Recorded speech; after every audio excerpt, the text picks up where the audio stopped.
Riddle me this, Emily. David's father has 3 sons. Snap, crackle, and... Pop? No, David! Oh, fuck! Consider yourself riddled and consider the collar bomb on your neck detonated. Oh, shit. Because I have really riddled you into homicide. Yeah, no, you really got me. Oh, I wouldn't last a minute with a bomb strapped to my neck. Shouts out to riddles.com for that really great riddle that we were going to start off the pod by just saying I'm vengeance, but I'm like, you know what? I think I need to start off with a little riddle. I'm feeling like Paul. Oh, it's segue. Okay, wait. Well, first and foremost, hello, welcome. This is The Swamp. The Swamp is an acronym. Stands for some whack-ass movie podcasting. And if you could hear my cats having a little bit of a spat, I was about to say a scat, but they're not scabba-dooba. I wish they were scatting, but they're having a little bit of a fight. They've started a band. They heard we were talking about Zoe Kravitz, and they stared to act up. But we're talking about the Batman this week. And segueing, we did a riddle. Who's the Riddler in the Batman? Paul Dano. I've been calling him Paul Dano, and some people have corrected me. They've been like, you know it's Paul Dano, right? Like, I didn't really think it was that big of a deal. That's but how going forward... That's how he says it. Yeah. So I'm sorry, Paul Dano. I know you're a fan, and we've actually dedicated this whole month to you for me to repent for my sins of mispronouncing your name.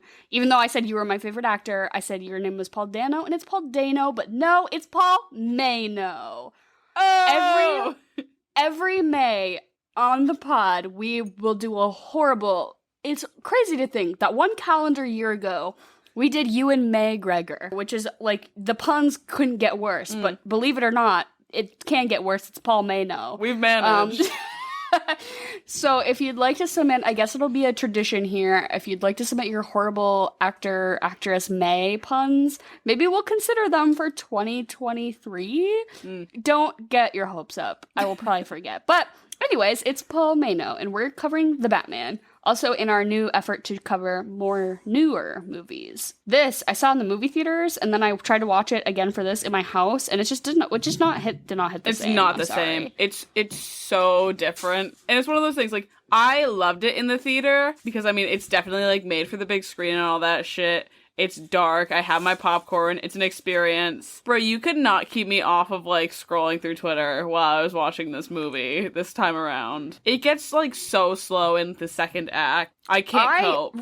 Even the first time around, I remember, like, picking a time. I always, I'm 85, so whenever I'm going to see a movie and I'm picking what time I want to buy my tickets for, I, like, Google how long the movie's gonna be so I can, like, adjust. And I was like, a 3-hour film, it's, like, that's fine sometimes, but I'm like, a 3-hour superhero movie? Okay, like, I guess I'm just gonna have to do it. But a 3-hour film in the movie theaters is one thing, but a 3-hour dark, colorless film in my living room just wasn't quite it. I did fall asleep through most of the second act. Yeah, I had to break it up. I watched the first half last night, and then I finished the second half today. So you do be making movies like into episodic viewing experiences. I love that. I never do that, but I probably should more often. If I viewed this in like 3 parts, it probably would have been a lot better than if I tried to. Yeah, it was just I think I ended like right after the church scene with the bomb collar or something like that, and I said, okay, I'm packing it in for the night. I feel like that's right about when I fell asleep, and then I like woke up a little bit during the car chase scene, and then I was like, I don't need to see this, and then I fell back asleep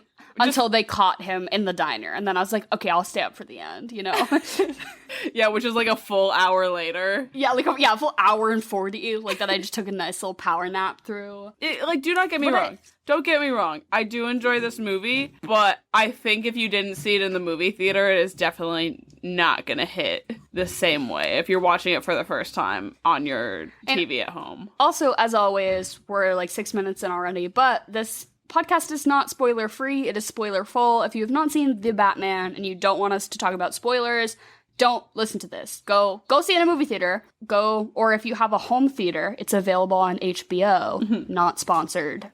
They do not sponsor the pod. It's just a fact that you can watch The Batman on HBO. Then come back and listen to the rest. But we're going to talk about spoilers, obviously. Oh, I was going to say we're like kind of shitting on it to begin with, but I did like it. Like at the top of the pod, I wanted to say I did enjoy this movie. I liked it. My expectations were really, really high. And then I saw it and I was yeah, that was what I thought it was going to be. It was good. Like, it could have been a flop very easily. It could have been a flop, and it was not. So I got to give her credit for that. For sure, for sure. It is probably one of my favorite superhero movies that I've seen. I always am partial to Batman in general. I did love the Christian Bale Batmans and everything like that. I'm also, like, I don't think either of us are particularly, like, superhero fans in any sense of, like, having deep knowledge beyond just surface level of, like, the, most recent iterations of them. Like, I haven't read the comics. The only other Batman movies I've seen are the Christian Bale, Christopher Nolan ones, which I know is probably bad. Like, I probably should go watch, like, the, Tim Burton, Michael Keaton ones. Like, that one is good. There are other good... I know there are other good Batman movies out there, but I've only seen the Christopher Nolan ones, and I love them. I love those movies. And like, how can I not compare this to them? And I just simply can't not do it, Yeah. Because it's like, that's the Batman to me. That's, and I can't really say I haven't seen any other ones. I don't really know, but, like, to me, that is it. So it's tough to not make the comparison, but I do just want to say, if you're here for, like, in-depth Batman, like, lore and analysis, this simply is not the place. I have never read a comic or, like, deep dive Adam West TV show type shit. It just couldn't be me. You should definitely watch the Tim Burton, Michael Keaton one. I think you'd absolutely love it. Also, it's Danny DeVito. I know, Michelle Pfeiffer, too. Oh my yeah, God. Danny DeVito. Yeah, Danny DeVito's like a little goblin in it. It's outstanding. Also, what is it? I can't say, like, definitively, like, I enjoy it, like, now, but I remember when I was very young seeing the George Clooney ones with Uma Thurman, and I think Arnold Schwarzenegger was in it.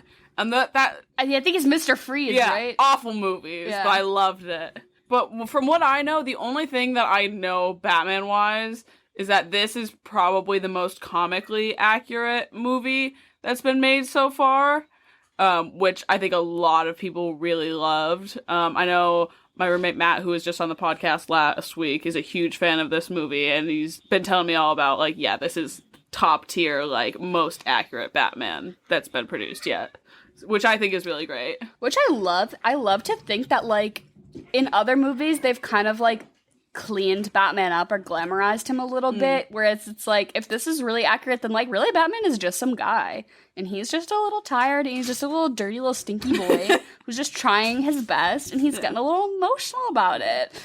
Like, what I really liked was that he was very much more of a detective in this than, like, the Christian Bale ones where he's just beating people up the entire time, and he's the whole thing's, like, a lot, and I like that this is also not an origin story. Like, I don't have to see him. Oh my God. I don't have to see him, like, learning to fight with the monk for, like, an hour and 40 minutes. I have the exact same, like, positive critique of the Tom Holland Spider-Man movies, that they just forewent the whole Uncle Ben dying thing, because they're like, everyone's over it, and it's been done well, right? So we don't need it again. And even, like, I'm so glad they didn't even do it in flashbacks in this movie. Like, we got, like, it was, like, mentioned to and alluded to a few times, and that was it. I do not need, like, a slow motion of her fucking pearls, like, whipping in the air as she gets shot, because that's, like, in every Batman. Like, I just don't need it. Like, we get it. We know it. We know who this man is. He's here. So I totally agree with you on that front. And I liked that it was more like detective. Like, it really reminded me of, like, Seven. In that way that it was, like, more like they were trying to solve a crime rather than that they were trying to fight a bad guy. Yeah. Because Batman, like, as a figure, he is just some guy, right? And he doesn't use guns. That's, like, his whole thing, right? So he doesn't use guns. Yeah. No guns, and he, like, doesn't kill people, really. Yeah. He just fights crime about it.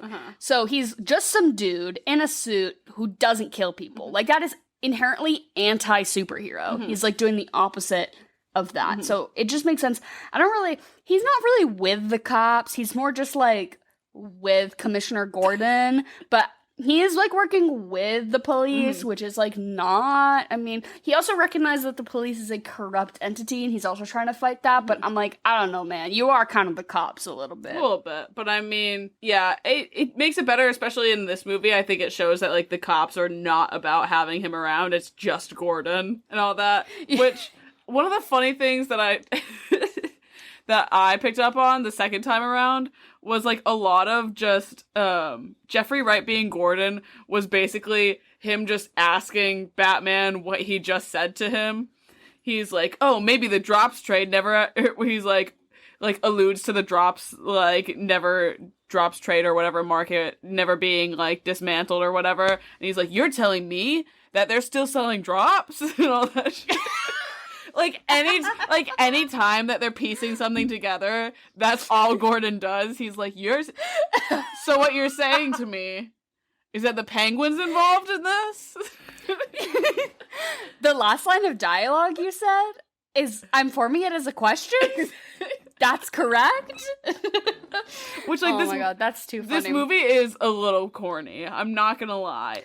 And by a little corny, I mean, it's pretty corny. It's, like, mildly corny. But, like, I think it's done tastefully enough that I can overlook it. And I would rather, like, laugh at those kind of, like, if it's flawed in that way, you know, if it's a little corny or a little, like, in those ways, I'd rather laugh at that than the way that I, like, awkwardly laugh or, like, laugh out of anger, and the way that a lot of superhero movies have those moments of, like, you're telling me. Or, like, you know, like, they'll punch a guy and they'll be like, just another Tuesday. Yeah. like snippy one-liners. Yeah. Just too much. And, like, me laughing at that being the way, like, who the fuck got paid to write this? Mm-hmm. Like, who the fuck got paid to write, you know, Spider-Man being like, whoa, that was nuts. Like, I don't want to hear it. Like, I don't want to hear it. I'd rather laugh out of frustration of this movie being, like, a little awkward in that way than have, like, Batman didn't have a single one-liner other than I'm vengeance, which is, like, that was fine. Yeah. It was the first thing in the film, and then we were done. No more catchphrases. Nothing. No more quippy one-liners, and we were done with it. Nary a joke in sight, and perfect. I don't want it. This isn't a comedy. This isn't a comedy. I don't need him to kick someone and be like, that was easy. Yeah. You know? Yeah. Like, I don't want it. You're not trying to make me giggle at the Batman. One thing I am laughing at, though, and the way you just said, like, it was, like, a little bit awkward, Robert Pattinson, was giving Bella Swan vibes in this. The way that he was delivering some of his lines, just, like, a little awkward and dry and just not quite there, I guess. Which I think is what was intentional, for sure. Oh, yeah. He totally has, like, when you mentioned that, like, Commissioner, well, I guess he's not Commissioner Gordon but really it's Gordon, in this film yeah. yet, because the Commissioner gets killed, but yeah, it's Gordon. When Gordon has him around and all the other cops don't really want him around, he is totally giving, like, Mom, I just threw up stance.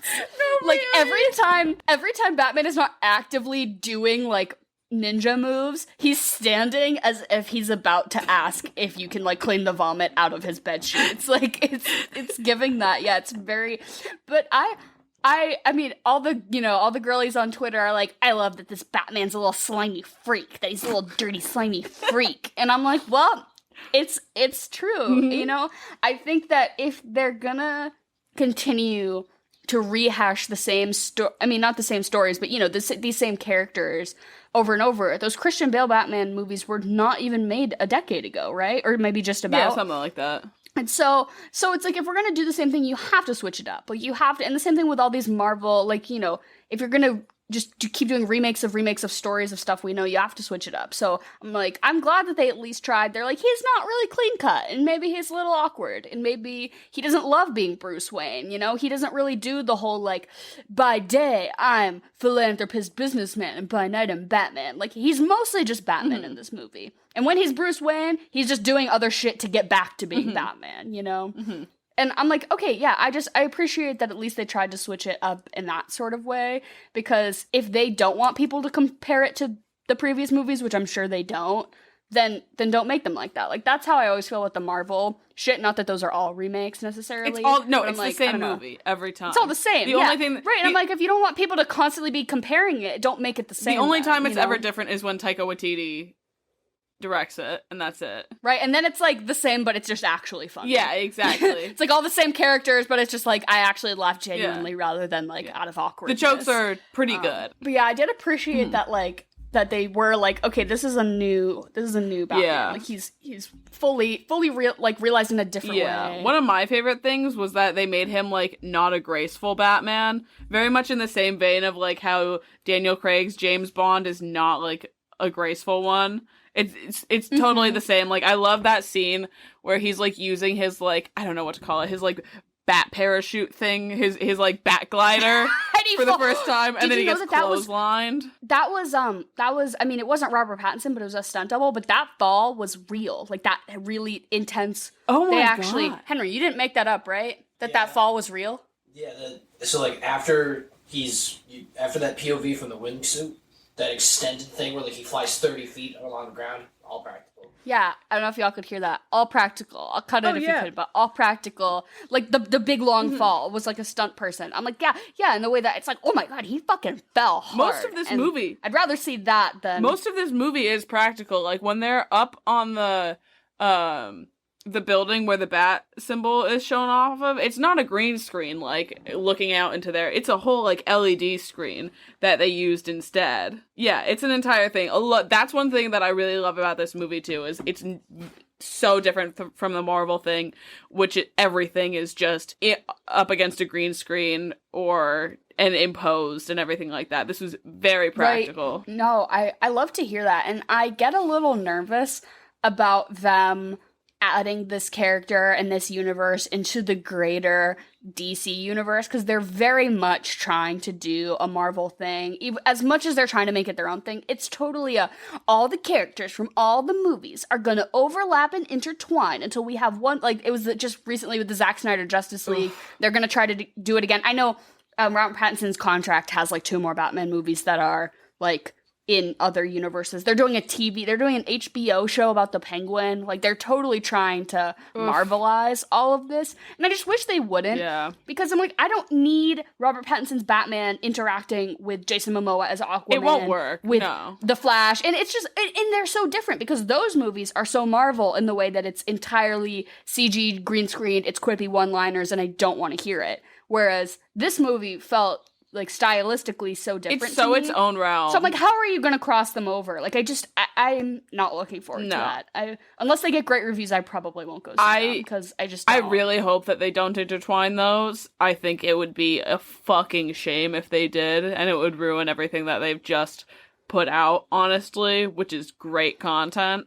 I think it's done a lot of, I don't want to say like world building, but it's definitely, I don't know, it's just so different from any of the other DC shit. Like, if I see Batman and fucking Gal Gadot's Wonder Woman in the same room, it's over. It's done. Like, they can't exist in the same universe to me. And I'm really hoping that they refrain from doing that. I'd just like to see them explore way more of like the Gotham universe and everything like that, which is obviously going to happen. Like, they just announced that Robert Pattinson's like on for like another movie and everything like that. Yeah, and all that. I think total cliffhanger at the end. It's such it was so implied. Yeah. It's so implied that it's that there's going to be. Yeah.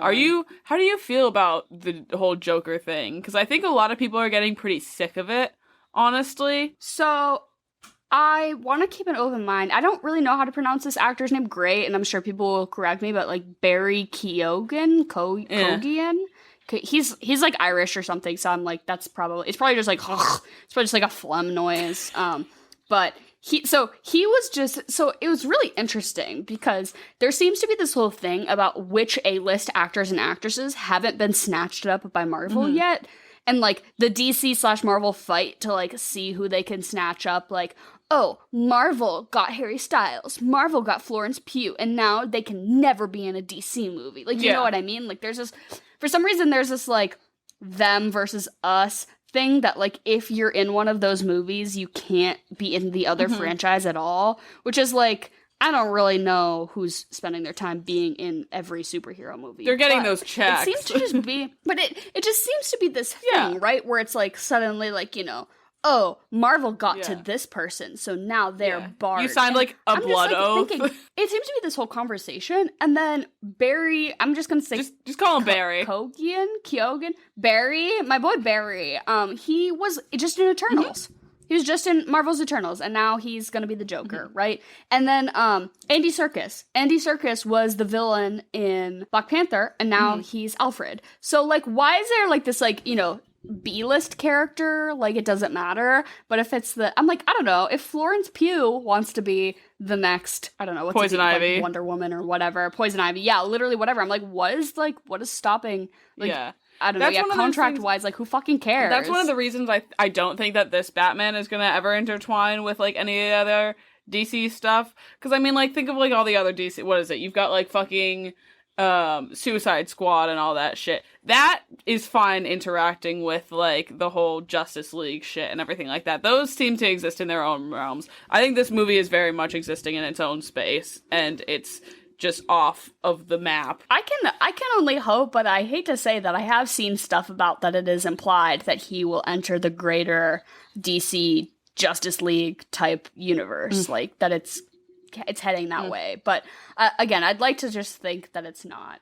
But I'm interested. But him as the Joker, yeah. So I think this whole movie did its own thing in the way that I wasn't really. I mean, I was comparing him to Christian Bale's Batman, but they were so different that I was like, oh, these are two iterations of Batman that are kind of doing different things. So I'm hoping that this new Joker isn't. It will be trying to do something completely, totally different from Heath Ledger that I don't even make the... Because, I mean, since then, fucking Jared Leto, he fucking sucks dick, but, like, he did it, and it was awful. So I'm like, it's not like this character is, like, immortalized and untouchable. Like, there was some controversy over at the end whether he was going to be Two-Face or he was going to be the Joker, but it is pretty solidified that he's the Joker. Yeah. Well, but I just wish they would do new. Yeah. Well, they released unused footage from the movie of him as the Joker and everything like that. And I'll give it to him. The look they gave him is pretty fucking horrid. It's a lot. Yeah. But I think that does, like, a pretty good job for, I mean, definitely, like, setting the tone, I guess, for these movies, you know what I mean?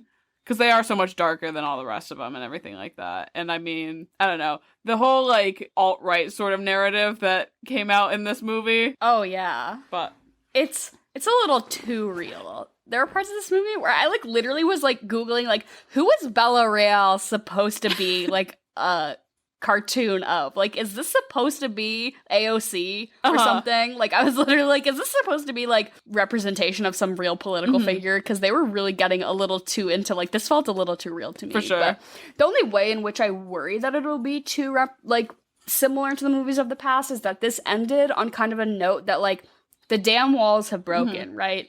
And basically, the whole government has somewhat been exposed as being corrupt, or at least the police force, or, you know, Batman knows about it. Everyone's corrupt.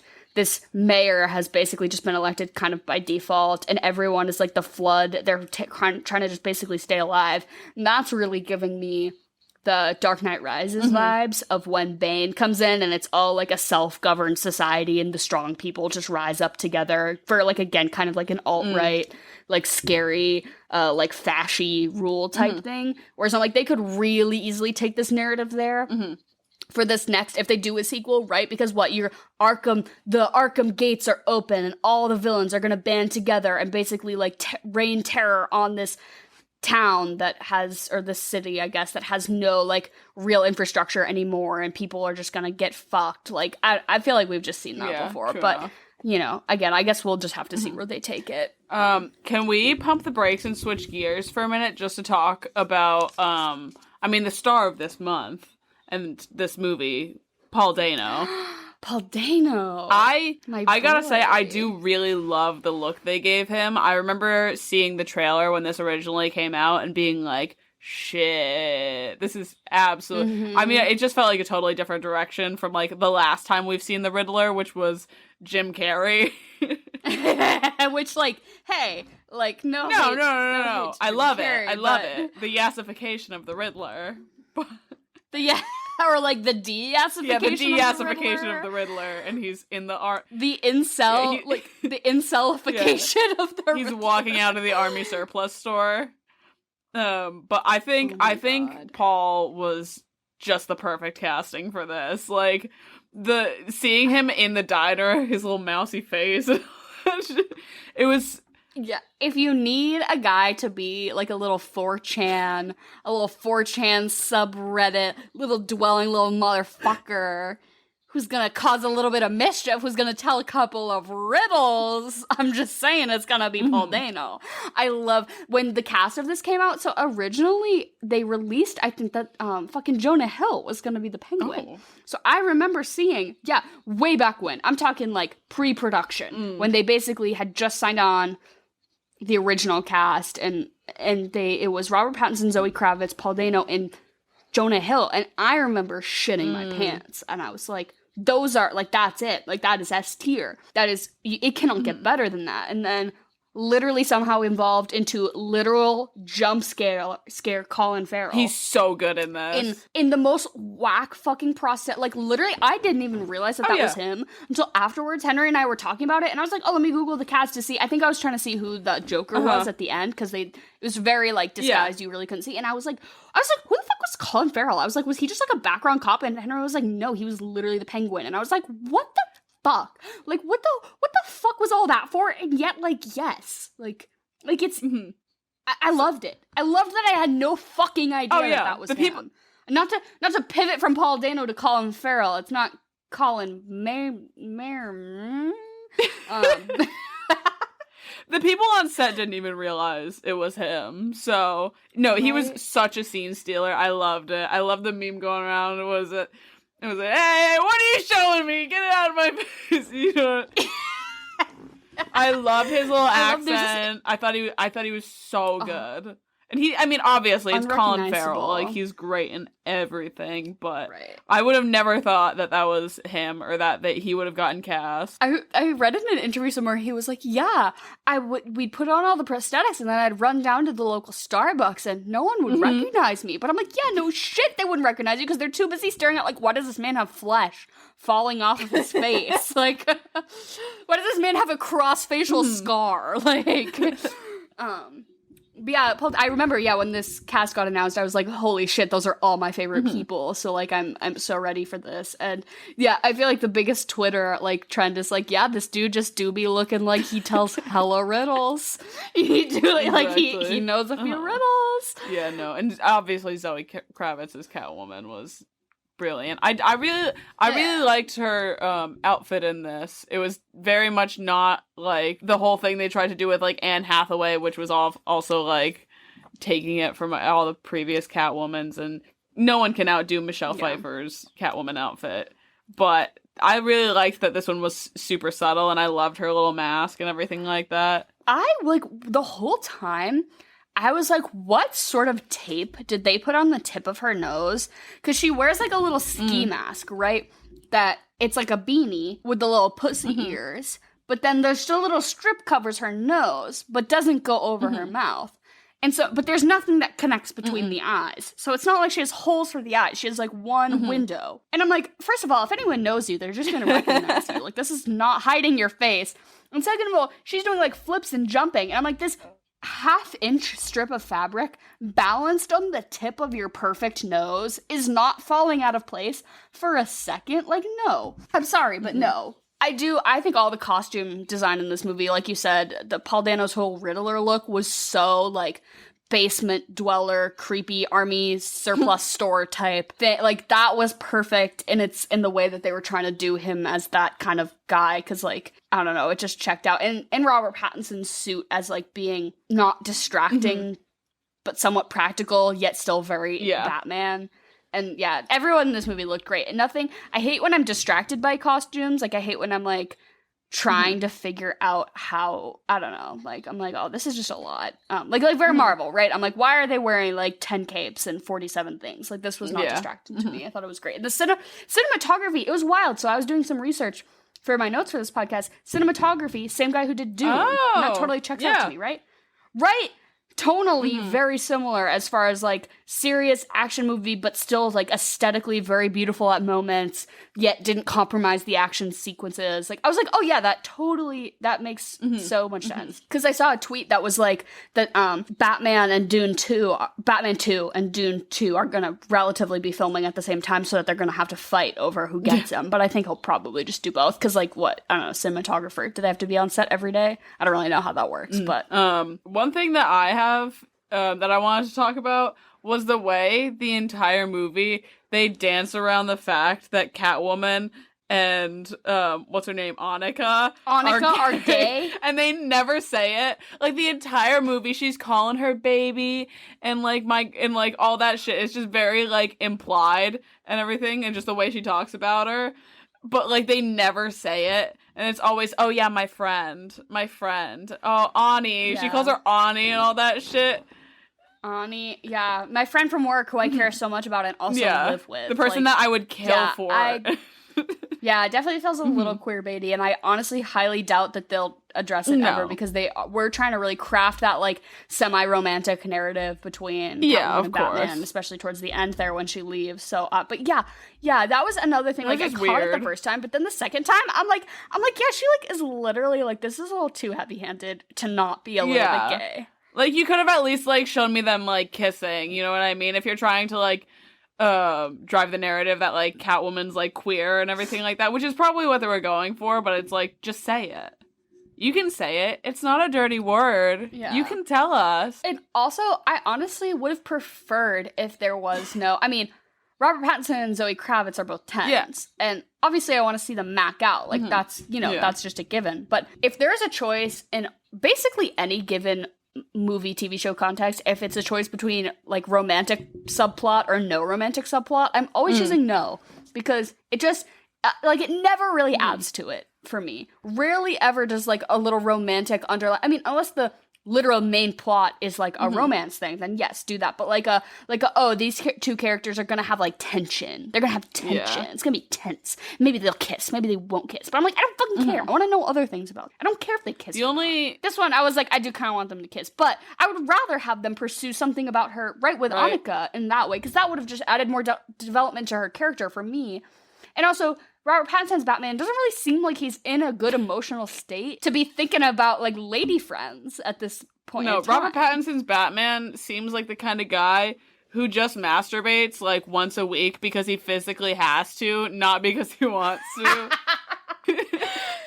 Right, it's timed and it's on the schedule. He's like, it's Wednesday afternoon, gotta pump and dump, like. See, I would beg to say that the kinkiest person in this movie is the Riddler. Batman has a bondage kink, and you cannot tell me otherwise.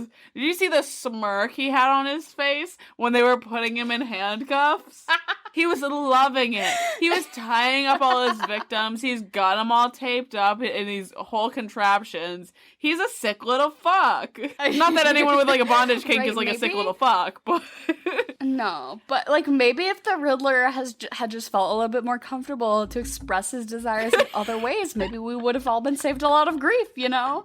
Maybe if he just found someone who was like, talk dirty to me, but make it rhyme, make it mysterious. Bro, just get the Riddler a dominatrix like once, and this would have never happened. Right.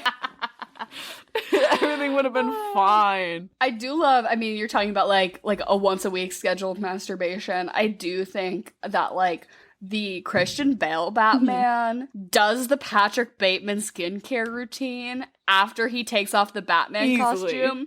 Like, he comes home from a long night of fighting crime. He takes that shit off. He exfoliates. He gets in the pores. He washes his hair. He's like, oh, I did a lot of arms tonight. You know, we fought a lot with the arms. Let me just balance it out. Let me do a quick leg press. The cryogenic freezer afterwards. Right, hair, slick back. And then when he presents himself to the public also, he's like, I am put together. I wash my face with 3 different oils and lotions. Robert Pattinson's Batman has never used a makeup wipe to remove the shit from his face. He's like, I put a dollar store eyeliner on to just, fill out the holes, and just, it goes away eventually.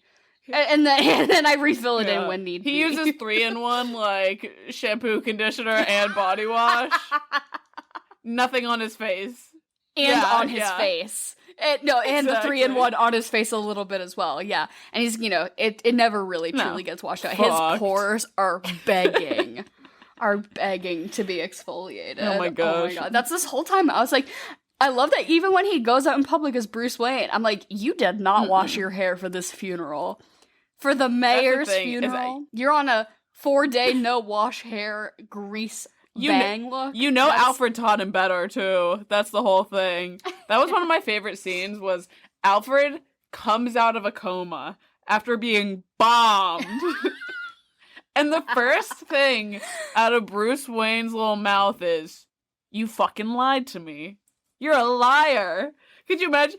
Andy Serkis is waking up peacefully from a coma. He has a little smile on his face seeing Bruce for the first time. And then he hits him with the, "You lied to me. My father was a piece of shit." Like, give him a minute to breathe. Ray is gonna go back into that coma. I'd be like, "Oh, I'm sorry, I'm going back." I'm actually still really tired.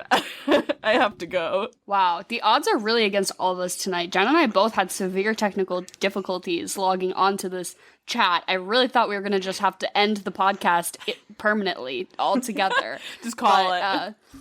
I'm sure so many people would be so upset.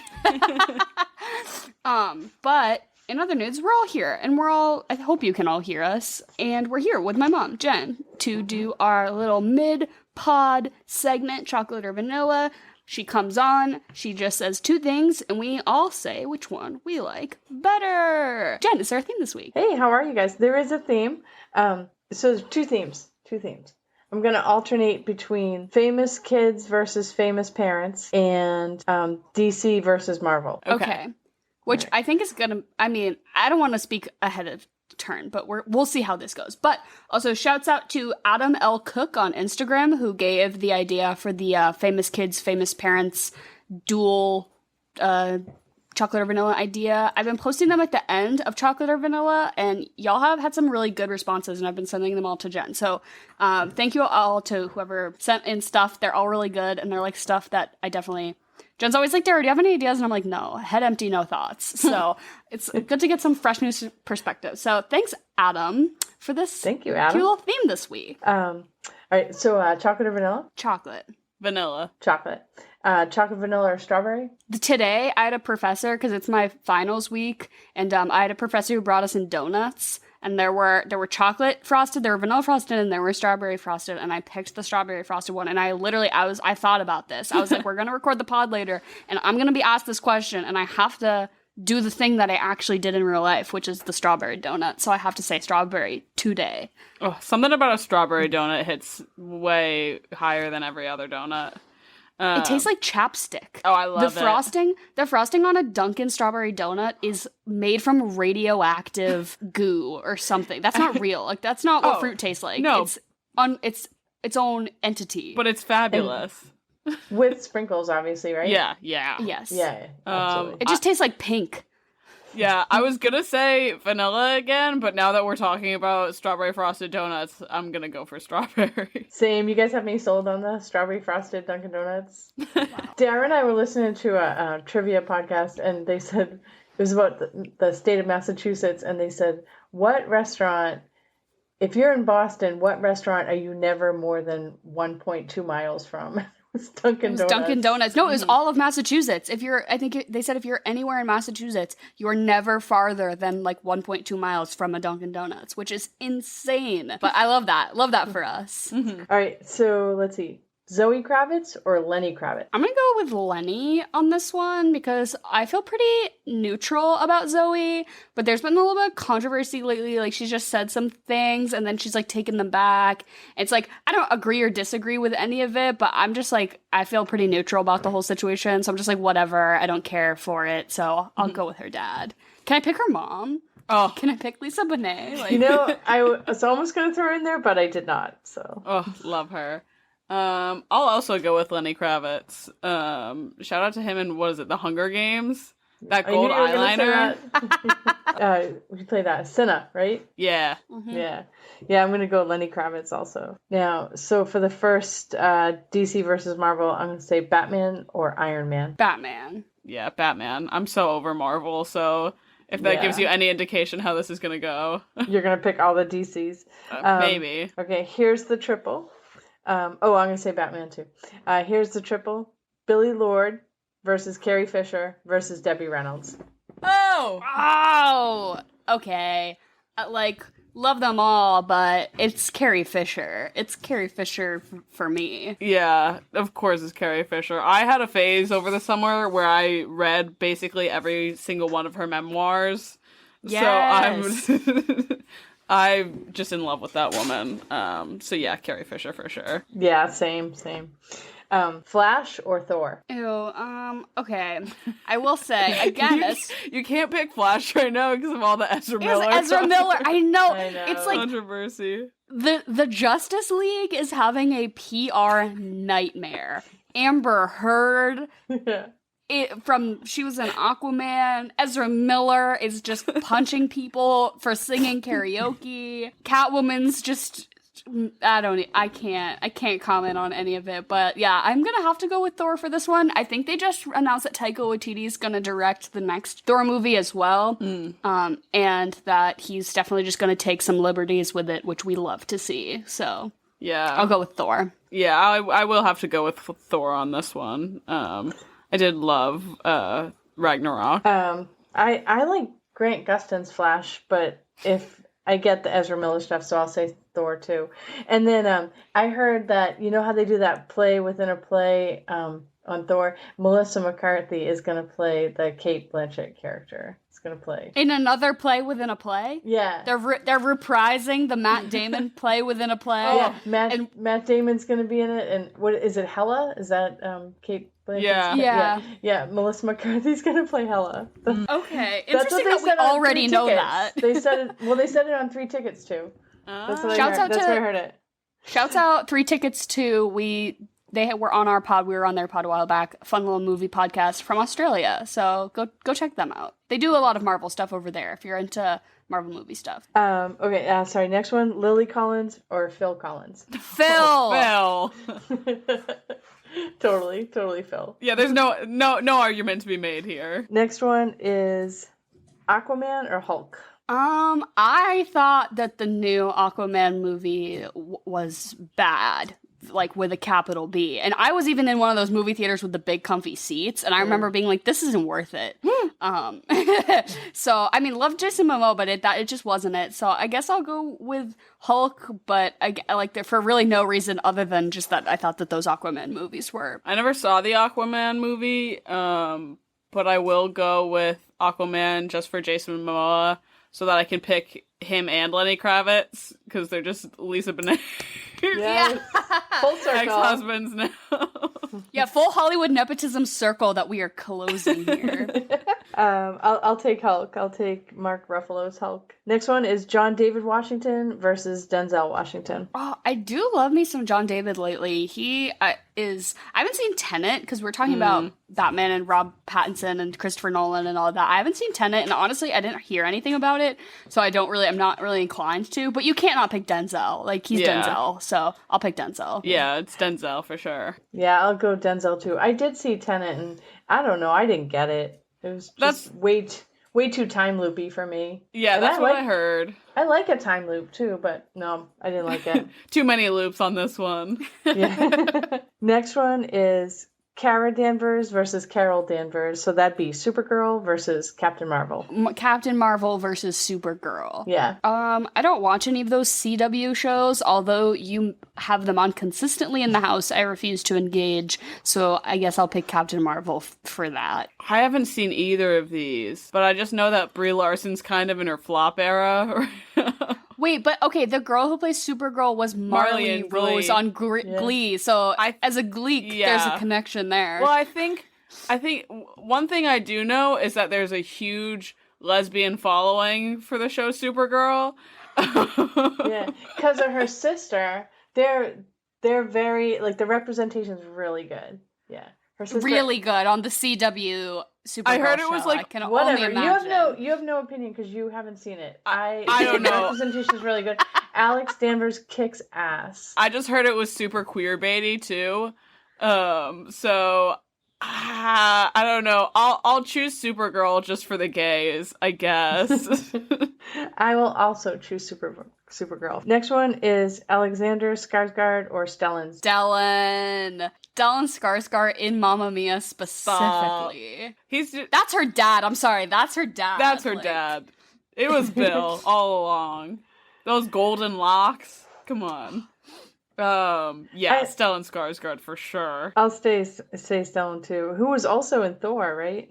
But I thought you were going to say Alexander because of New Northman. I haven't seen it yet. I'm going to treat myself once I finish my finals with a nice... I might like get trashed at the Cheesecake Factory first or something. Oh, good call. Next one is Superman versus Captain America. Again, just like so boring. I guess I'll say... I haven't seen any of the Henry Cavill Supermans. I haven't engaged with any of that. I know we're like covering a superhero movie, and I would just like fully have disengaged myself from all like superhero movies for a really long time. But I guess I'll just say Superman because if it's Henry Cavill versus Chris Evans, I'm picking Henry Cavill. So Chris Evans does literally nothing for me. If anything, he makes it worse. So and I absolutely despise Captain America, and maybe that's just me only having seen, like, the first handful of the Avengers movies and all that shit, but, like, that's a Boy Scout, and I can't get behind it. That's the cops. That's a the cop. cops. But, yeah, no, but Henry Cavill's sexy, so I guess I'll give it to him. And he can shoot lasers out of his eyes, like, alright, that's cool. Supergirl also can do lasers out of her eyes. Even better. And she can do super cold breath. Like very windy, very cold breath. So I will go with Superman also. Kiefer Sutherland versus Donald Sutherland. Donald Sutherland. I recently watched a movie for the first time. It was like Matthew McConaughey's a lawyer for Samuel L. Jackson. Yeah, Time to Kill. In the Deep South. And Kiefer Sutherland was in that one, and he played like a KKK guy, and he just like did it a little too good. Oof. I'm like, oh yeah, you're really good at. I mean, nothing against Kiefer Sutherland. I'm sure he's fine, but it's really fits that role. But I'll go with Donald. I'll go with his dad. Yeah, I like some Donald Sutherland. So yeah, me too. I'll go Donald. Wonder Woman versus Black Widow. Oh my god! Can I say neither? I was like, you these guys are like so two... underwhelmed with my job. It's just like it's just we're not superhero people. I'm picking well, I'm also like as far as the people who play them, I'm choosing between like what, like Gal a Zionist Gadot. and a woman, and like Gal Gadot, a Zionist, and Scarlett Johansson, who said I could play Harriet Tubman, I could play a tree. She said something like that, right? That was fucked up. So they both kind of suck. Florence Pugh was in the newest Black Widow movie, which I didn't see, and I don't care to, but I love Florence Pugh. So by association, I guess I'll choose Black Widow. I'll go for Black Widow because she does that thing where she strangles people with her pussy, and I think that's pretty cool. All right, I'm going to take Wonder Woman, but also I can go OG Wonder Woman like Linda Carter back in the 70s. Yeah. And she plays the president in Supergirl, by the way. And she's really an alien. Spoiler alert. Everything I'm learning about Supergirl is against my will. Against my will. Jen, if you would like to start a podcast about the CW Supergirl, you own a mic now. I'm just saying there's nothing stopping you. I'm so sorry. All right, last one. It's okay. I like to see you talk about your passions. Last one is Liv Tyler versus Steven Tyler. I'll go with Liv because only one of those two people was in the fucking Lord of the Rings movie, and it certainly wasn't her dad. I knew you were gonna say that. I'll go Steven Tyler. Yeah, I'm gonna go Liv Tyler, and that was it. Oh, Wonderful. Thanks, Jen. Thanks, Jen, for hosting, and thanks, Adam, for 50% of the theme this week. Adam L. Cook on Instagram. Shouts out, you responded to our little story, and we said we're gonna do that one this week. So, much appreciated. Nepotism in Hollywood. It's prevalent. It's unavoidable. And as always, Jen, thank you so much for hosting and making me think a lot about movies that I don't really like that much. All right, well, you're welcome, and you guys have an awesome week. I love you. I love you too, and goodbye. I also, I pieced together, again, when doing my little IMDb skim, that, Matt Reeves directed this, and he also directed the Planet of the Apes movies. And Andy Serkis is the head monkey. He's Caesar in Planet of the Apes, which makes sense. Now he's Alfred in this. And I just love that. I love this iteration that he doesn't always have to be this, like, old man who just kind of stands in a corner. And not to say that Alfred in the other movies is, like, he's not useless. Like, he provides a very specific purpose, but he never really, I don't know, he's more like that, like, not father figure, but, uncle. You know, kind of uncle like figure. authority over, uncle. Like, yeah, right, uncle figure for Bruce Wayne of, like, I knew your parents and now they're dead, but I'm gonna be that for you. Whereas this guy just seemed like, kind of like a homie, you know? He's like, let's just solve this riddle together. Like bro to bro. Like, bro to bro, let's just, like, do the New York Times crossword puzzle and eat some blueberries. Like, it didn't really seem parental to me. I didn't really get that vibe as much with this. Which, again, I just like that they're trying to do something a little different, because it's like, I don't want to see shit that I've seen before. And I love Andy Serkis. Every time he's on my screen, I'm like, oh, Gollum.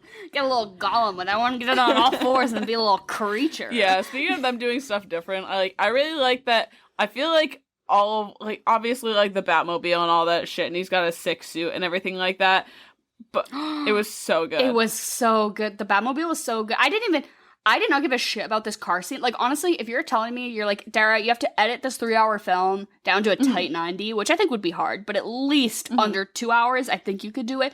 I would cut the entire car chase scene between him and Penguin. I don't give a shit. It lasted so long, and it didn't amount to anything, because Penguin didn't even end up being the guy that he thought he thought he was getting to the bottom of it, and he, like, really wasn't. And so after all that, I'm like, Jesus Christ, the only thing you learned is that the care. Penguin's decent at Spanish. Yeah.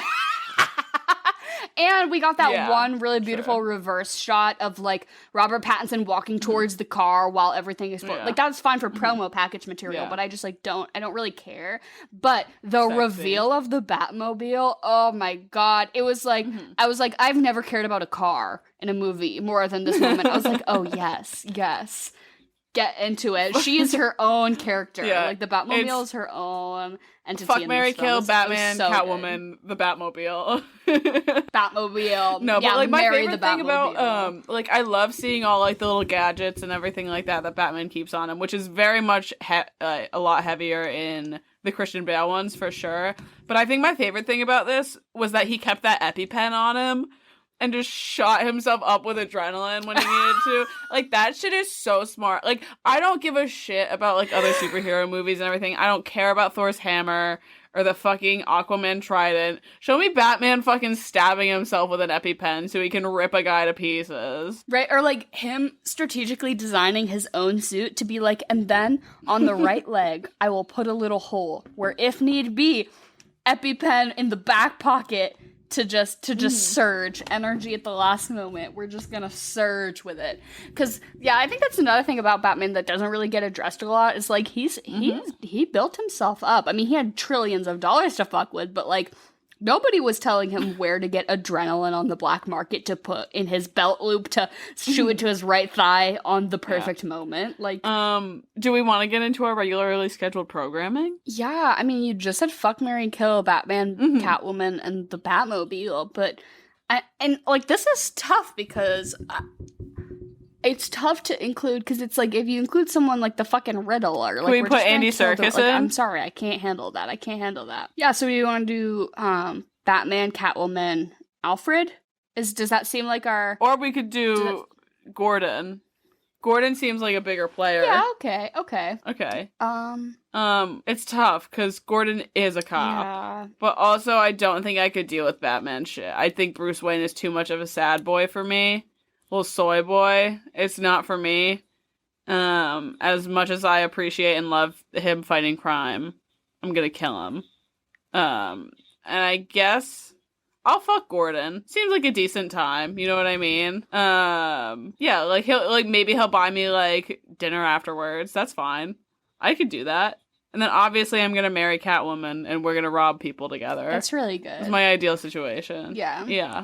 Like, similarly, but in a different path, I'm gonna fuck Catwoman, but I'm just gonna, like, oversleep a little bit, and she's already out doing crime shit, and then she just decides to skip town, so I overtake her lease. So I get that inner city. I get that inner city apartment. She leaves a note. She's like, gonna be gone. Rent's pretty cheap, and you get all these cats. Because she takes like what, 2 of them with her on her little bike. We see like 2 little cats and 2 little carriers or something like that, right? I think we see that. I didn't catch that. But maybe I'm just thinking of a TikTok I saw actually. So maybe ignore me. But of a cat on a motorcycle. But she says she has so many cats and she seems to love them and care for them, and she simply abandons them at the end. And so I'm gonna one night stand it with Catwoman. She's gonna leave me her apartment, and you know, Annika's dead. Annika's dead. She skips town, so she's leaving me with like what, like fucking 14 cats in like a pretty decent inner city apartment. So I'll take it because I'm just inherently getting that out of our hookup, I guess, in my narrative. And then I guess I'm gonna kill Alfred, or not Alfred. Gordon. But even if it was Alfred, I'd kill him too. I'm gonna kill Gordon because just I don't know. It's just not it for me. And I'm gonna marry Batman because it's just that shmoney for me. I could be such a good like stay-at-home detective wife. Oh my god, right? Like, I get to hang out in the mansion, and you leave me with, like, the New York Times crossword. You leave me with Paul Dano's little riddle, and you're like, babe, if you could have this done before I get home from work, that'd be great. And I'd be like, you know what? I'm so on it. It's like those, the people who solved the Zodiac killer. There's, like, a couple who were history teachers, and they, like, broke the code or whatever. That'd be, I'm not that smart, but me. That's in an interview, the director said that, obviously, the Riddler is very much based off of the Zodiac killer, like, as far as like using ciphers and riddles and all that, but that Batman is fucking based off of Kurt Cobain. So it's like Kurt Cobain squares off with the Zodiac killer, and I just oh my god, that song, something in the way. Do you know that TikTok sound that's like something in my ass? In my ass. Oh yeah, that's all. Dude, that's been playing in my head for the last like 3 days. Before I've I been fell gearing asleep, up to watch this. Before I fell asleep, that was all just me and Henry were just singing that over. I wasn't even watching. I was just singing something in my ass. And okay, so for the whole movie then. Okay. Oh. I want to marry Alfred. I'm taking the like hard stance. I really want to marry Alfred. Because you could also still be the stay-at-home puzzle wife, but just not to a man who uses 3-in-1, and that checks out. Yeah. Yeah, but also like Alfred in this is hot. Andy Serkis is hot. He's hot in a Gollum way. He's hot in like a I do mocap kind of way. I love it. Yeah, like I couldn't marry any of the other Alfreds in any of the Batman movies, but I can marry this Alfred. And it's tough because like I still want to like fuck Catwoman, but also like, okay, can I get like a 2-for-1 deal on the bouncer guys? You know what I'm talking about? The twins. No. Emily, you're a twin. You're a twin. You can't fuck twins. That's like you're gonna open a portal to another world. It just doesn't seem right. That just doesn't seem right. All right, fair enough. I guess I'll just stick with Catwoman then. And then I'll kill. Who am I gonna kill? The mayor. Just to kick off. You're gonna be the Riddler, and you're gonna kick off this film by. Oh, we never did a recap. I guess anyone who's seen it has probably seen it pretty recently. I just realized we never did a recap. The mayor dies at the top of the film. Go read the fucking IMDb. Right. Like, you're fine. I really, this movie kind of duped me in that we get the opening shot of, like, him looking through, like, binoculars or, like, some sort of thing, right? And we get him looking in, and then we get him standing in the apartment, and up until he kills him, I'm like, that's Batman. Like, Batman's doing some sneaky shit, right? Because he's like using some bat gear, he's, like, being sneaky, but then it's the Riddler. I love that little dupe they did on us, or at least they got me, because I was like, oh, this is the Batman movie, and, like, this is gonna be Batman, and it wasn't. The first thing I noticed about this... The heavy breathing. Was... No, there was that's the thing, is I didn't think there was any heavy breathing. You see the Riddler standing behind the mayor in his mansion, and he's silent as a mouse. You couldn't hear. But here's the thing, is Paul Dano's Riddler would have asthma, and I fully believe that with my whole heart. He's a mouth breather for sure. Exactly. You hear how he sounds in that fucking mask? Like, come on. Yeah, he has sleep apnea. He sleeps with a CPAP. Like, that's just really that's the reality in which this man lives in. I totally see that. Yeah. The Joker in the Joker in the next cell over is quickly going to cancel this friendship that he's just made with the Riddler because he's like, he can't catch any sleep because he's just snoring in the next cell over. He's like, shit, we can't be friends. I'm pissed. Been up for 3 days. I'm trying to think about, like, who I could fuck for clout in Gotham. And, like, okay, now I'm trying to think about who I want to fuck, marry, and kill. Because it's kind of hard, because, like, this movie has so many hot people, but yet they're hot, but they're a little messy. There's some grimy people. So, and it's like, who could I fuck for clout, Falcone. in Gotham of, like, high-end politician? But they all get killed, they all get their big tuna comeuppance in the end, so it's like, if I fuck the Penguin, it's probably not even gonna end up being worth my time. No, definitely not. I mean, we have all seen Colin Farrell's sex tape, and we do know that it's probably gonna be alright, but, not that I don't endorse celebrity sex tapes being leaked, that's not cool, but I do watch them when they come across my radar, and I will say, I'm not upset about it. With in the case of Colin Farrell. But I think I'm gonna, the cop who's like the friend, who's like, he's like kind of the buddy cop who doesn't seem so bad, who's like there in the orphanage when all the shit is going down, you know? I think I'm gonna kill him, because it just, he seems too good to be a cop, and I just think that, like, he ended up in this situation, he's surrounded by people who are probably gonna fuck him over, or he is gonna die, and he seems really nice, so I'm just gonna do it. I'm just gonna take care of it. Yeah. So, that, like, one nice cop I am gonna kill. Interesting stance. It's not bad. And then I think I'm gonna still fuck Catwoman, because I just do want to keep the apartment. Yeah. I mean, and she's just objectively, like, the hottest person in this movie. Of course. And, like, I do want her to wear that weird little mask with the weird little ears and the nose slit, with it, like, spirit gummed to the tip of her nose. I don't know. Might as well. And then I'm gonna marry the Penguin, because I'll just be, like, the mob wife. That's my dream, is I've always wanted to be a mob wife. So I'm just gonna be a mob wife, for the time being, until it comes crashing and burning around me. I'll be the Penguin's mob wife, and I think it could be a fun little time. Okay, yeah. And food and beverages, I had a difficult time with this. I don't know about you. Yeah, because it's a 3-hour film, so you can honestly have, like, a 9.5 course meal. Yeah, so... And a nap. Yeah, so I have 2 options here. First option, alphabet soup. Right, for the Riddler. That's perfect. Yeah, for the Riddler. That's so that good. just felt really on brand. But the way I wanted to take this is, okay, if I had to watch a movie with someone from this film, who would I want to watch a movie with? I want to watch a movie with Catwoman, maybe, like, post-hookup. Post us milk? fucking. Are you drinking milk from a bowl? No. That'd be mid-hookup. She does drink a glass of whole milk in this film, and I'm like, it's a little too on brand. I figured post-hookup, what are we gonna do? We're gonna watch a movie. We're gonna watch, like, one of her favorite movies, which I bet is, like, a decent movie.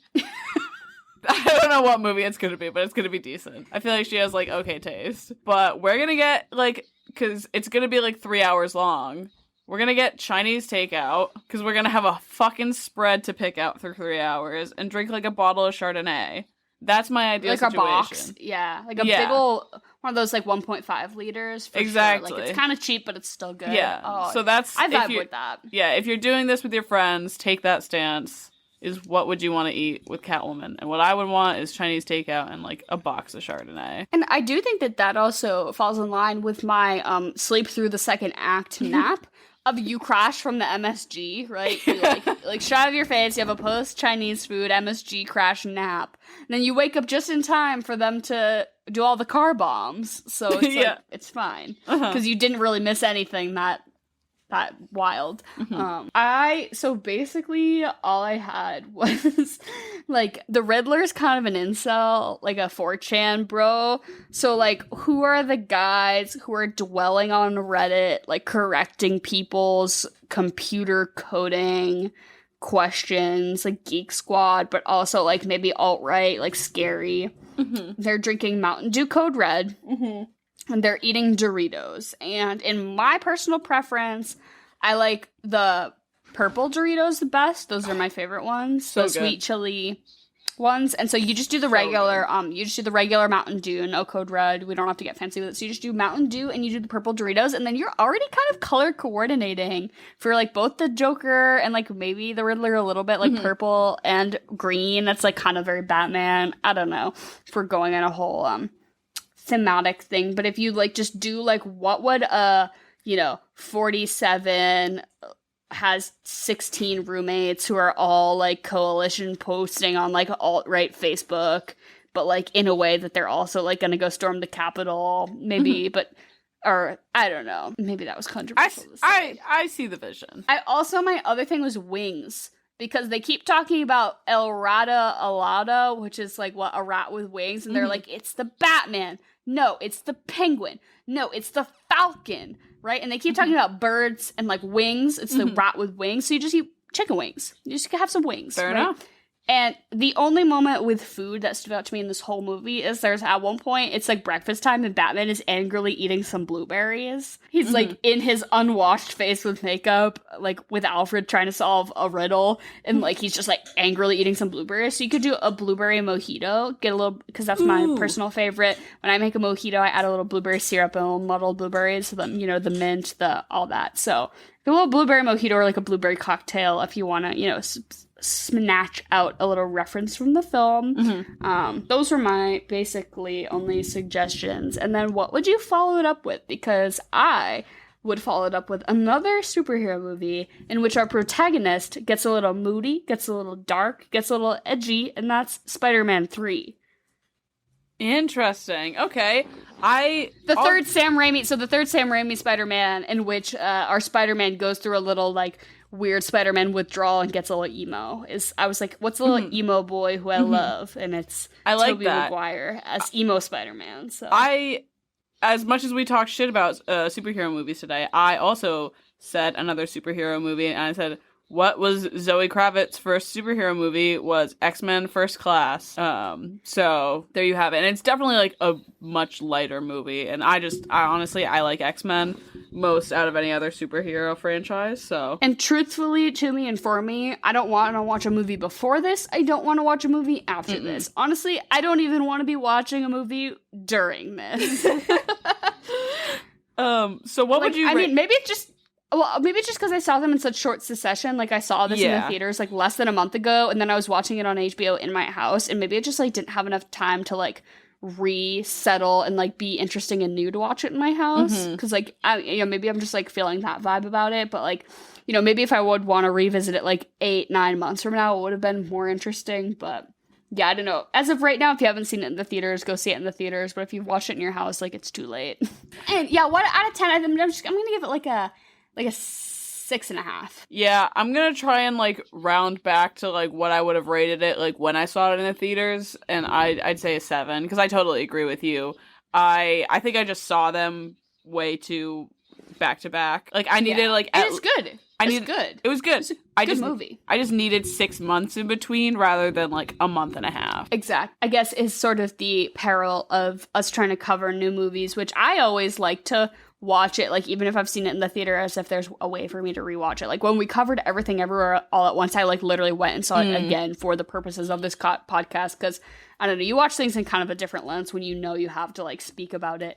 I'm not gonna say I'm coherent or funny or insightful, because I don't think I am, but I do have to provide an hour of content, so it has to be something, Yeah, so this was kicking off Paul MAYno. Really cute. I keep wanting to say, like, mayo. Like, he does look like he uses hella Hellmann's on his sandwiches. He's one of those guys who really, he lays it on thick. Both the Riddler and Paul Dano. They like a mayonnaise-heavy sandwich. But we're kicking off Paul MAYno. I mean, if you've been listening to the recent episodes of the pods, I feel like we've been really singing his praises lately, so it's only kind of logical for us to dedicate this entire month to him. And then after this, I'll shut the fuck up and I'll never talk about Paul Dano again. But I'm so excited for this month. We are covering some of my favorite movies and some that, like, you haven't seen that I'm excited to get your impressions of, and also just, I don't know. He simply does not miss. That's the thing about Paul Dano as an actor. It's like, he's good in everything, and everything he is in is good. Like, every movie he's in just is a good, like, substantially good movie. So we're coming at you with some really good stuff this month. I'm really excited to talk about it. Yeah, as always, all of our stuff is in the description below. We've gotten so many good. I try to post the chocolate or vanillas on our Instagram like the following weekend. So this will come out, it's a Wednesday if you're listening to it, and then it'll hopefully be over the weekend, which I'm trying to get better about. But at the end, I've been putting little hey, tell us what you think. And that seems to be a good, send your shit in. Adam, shouts out Adam, did the theme for this week. But we have so many other ones that people have sent in, so keep sending those in, keep DMing us.